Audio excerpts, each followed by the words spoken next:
When I first embarked on the journey of writing and illustrating my children's book, I did not expect to go through the journey of self-discovery at such a personal and professional level. Each page not only opens a new story of Adena and her star, but a new lesson for me to learn as an artist.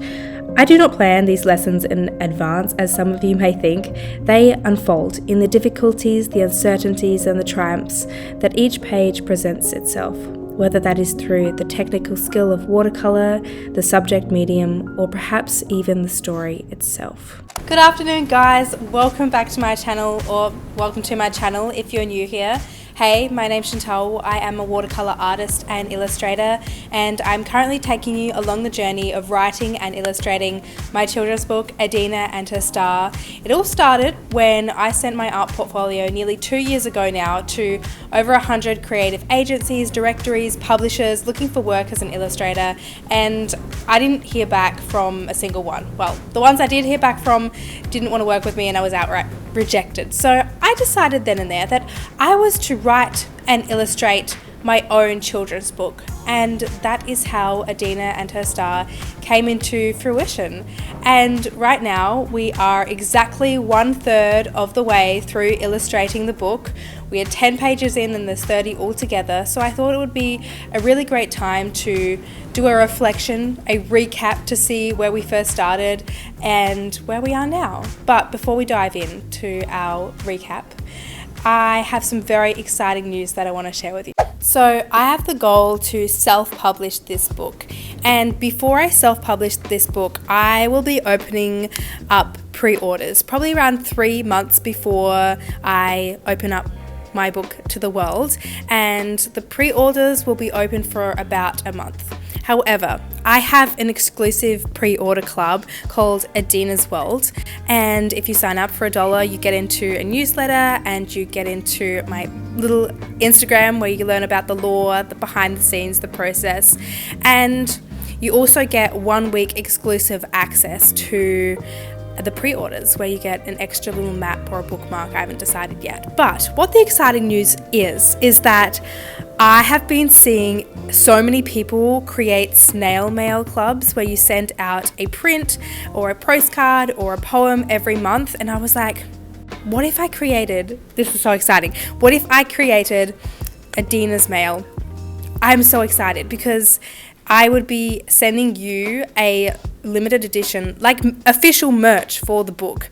I would be sending you a signed limited edition print, A6 print, and a letter, and also an excerpt, a little note from Adena's diary, which you see in a lot of the pages in my book. And I think that would be such a cool way to get you guys more involved in my art, and me being able to be financially able to create more of the art, and you get to learn a little bit about Adena's world, how she talks, a little bit about her, and you get to see my mindset into the behind the scenes of what it takes to write and illustrate a children's book, the storytelling and what goes into the entire process. And of course you get a little print, which will be little mementos, maybe little pieces of the official pages as well. So that is what I am coming out with. It will be officially announced on July the 1st, but honestly, creating Adena's mail also wouldn't be possible without today's sponsor of this video, which is Squarespace, and we're going to hear more from them later. But first, let's dive into the very first page. Let's go back in time, over a year, when I first started illustrating Adena and Her Star. I started page 1 with the intensity that comes with a new beginning. I couldn't wait to finish the first page and show the world. Overwhelmed by the community of people joining my journey virtually online, I had something to prove. Not only to those who doubted me, but more so to myself, and that I was capable of achieving my dreams. Page 1 set up the foundation of the story. It is the trademark of Adena and Her Star, the standard that I have to upkeep throughout the entire book. Therefore, it was necessary to create an absolute masterpiece. And in this way, page 1 will always have a special place in my heart. In page 2, I became a storyteller. Storytelling became an intimate practice of my work. Each detail of the painting contributed to the whole. With layers of watercolour, symbols were revealed, gracefully illuminating stories greater than my own. Foreshadowing and references gathered context beyond the average reading, furthering the power of storytelling by connecting readers across time, age, and space. Being a storyteller allows me to pick the medium that is best suited to telling my story to the world, whether that is through illustration or videography or writing, or a mixture of all three. That is the power of storytelling. Page 3 taught me the art of storyboarding through rough drafts and pre-planning, because prior to page 3, I didn't do a lot of work. I'm the type of artist that dives straight into the work, but the world of storyboarding allowed me to extend my storytelling beyond the page to music, to videography, to colour, and thus re-influencing my work in the illustrating process. The distortion of perspective and detail in page 3 in the outer viewpoints reveals and falls back onto the emotion Adena is feeling, and this meaning cannot be articulated in words.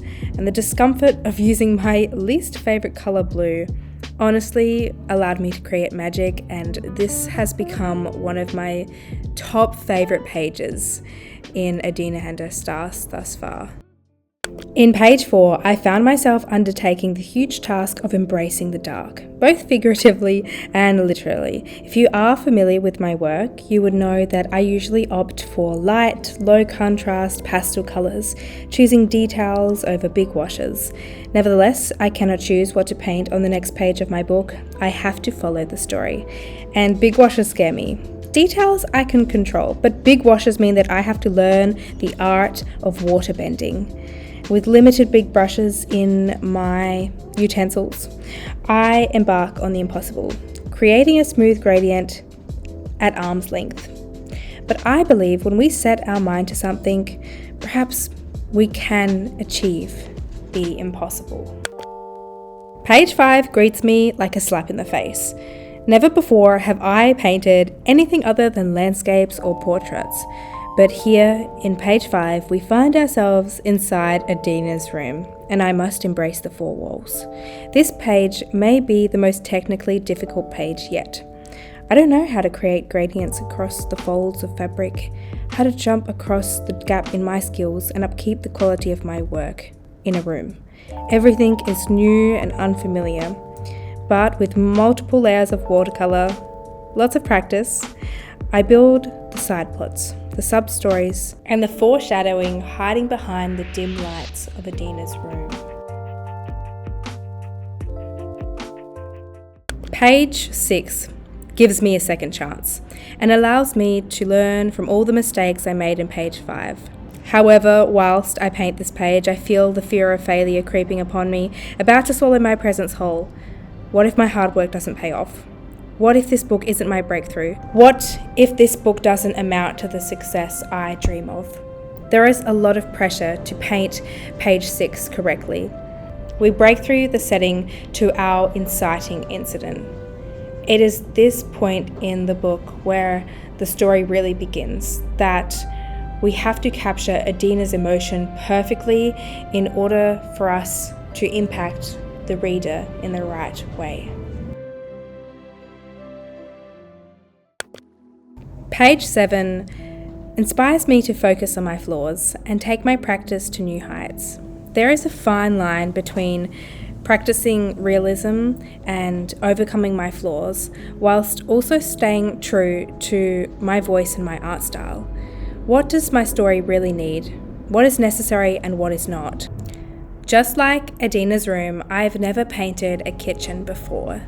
And so I take a lot of time to prepare myself to paint a kitchen that is in my art style and part of Adena's world, and also adheres to the rules of art. I learn what is necessary to include in the page and what is not.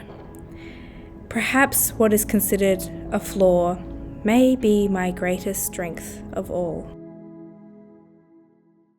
Page 8 is bittersweet. It takes me all the way back to my childhood and the memories of growing up in rural Australia and collecting eggs from the chicken house. And being brought back to my childhood I am asked to reflect on my current quest for self-improvement. Whether we want more skills or to be a better artist or a better storyteller, it is important to reflect constantly on our work and ask ourselves, why do we really need to improve? Are we on the mission to improve because it will allow us to communicate our message better or clearer, or are we improving because society demands on it?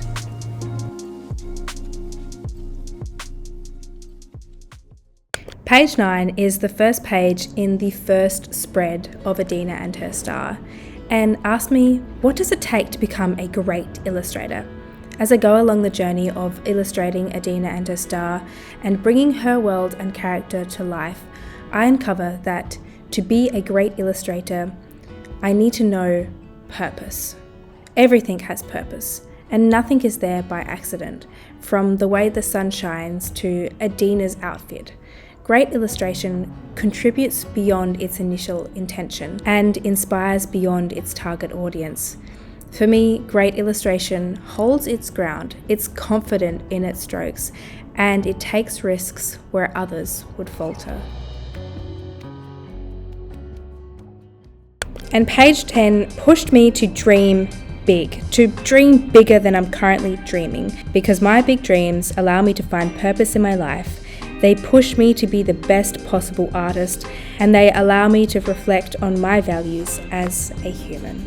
Thank you so much for listening to my reflection on the very first third of illustrating Adena and her star, and if you enjoyed it, then you might enjoy Adena's mail, because this voiceover was inspired by and contains lots of the very first letter, which is part of Adena's world and is similar to what you might get in the very first letter that I will be sending out at the end of July.